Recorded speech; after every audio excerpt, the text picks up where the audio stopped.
Tatlong katok, ilang sigaw, taguan sa dilim, taya, habulan, at piko sa ilalim ng araw. Isang bola, isang kahon, isang pangarap na hindi kailanman maluluma.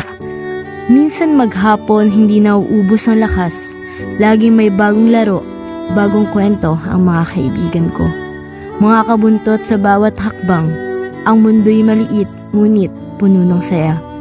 Simple lang basta't may kasama. Basta't may laro, basta't may tawa. Minsan may sugat, minsan may pasakit. Pero ang tanging problema ko lang ay kung sino ang matatalo sa tumbang preso. Laging naglalaro ng kasal-kasalan. Walang iniintindi kundi kung sino ang magiging asawa. Babae't lalaki, magkaibigan, magkakampi. Ang saya, ang tawa, at ang pinakamalaga, walang iniisip na responsibilidad. Kahit tirik ang araw, ang tawanan namin parang araw na hindi natatago sa ulap. Tapos, biglang dumating ang araw na ang mga paay lumaki, ang mga pangarap ay humiwalay.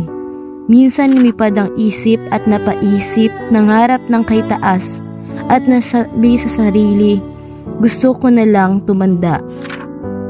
At ngayon narito ako bilang isang matanda. Walang laro, walang saya, kundi ang isang mundo na puno ng bayarin, problema at pangarap na hindi pa natutupad. Ipinagpalit natin ang tumbang presong kaisaya sa larong hindi natin alam kung paano manalo. Ang mundo'y lumaki, ang mga ulap ay mas lumiit, ang mga kalsada ay napuno ng walang katapusang gawain, ang mga laro naglaho at ang puso ay bumigat. Tumatakbo ako pero hindi sa habulan. Tumatakbo't sumusugal na sa pangarap na aking pinapangarap na hanggang sa ngayon ay hindi natutupad. Kulang sa tulog at pahinga. Pwede bang balikan ang araw na ang pinoproblema ko lang ang sugat mula sa paglalaro at pagkatalo? Kahit minsan lang, kahit saglit lang. Balik sa mundo ng walang alalahanin. Kasama ang mga kaibigan. Balik sa tamis ng pagiging bata.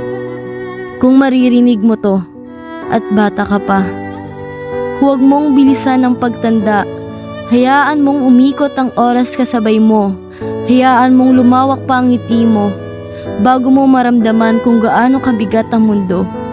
Dahil darating din ang araw na katulad ko. Mapapatawa ka habang may luha sa mga mata mo, at mahina mong sasabihin sa sarili mo, sayang, sana hindi ko minadali ang pagtanda.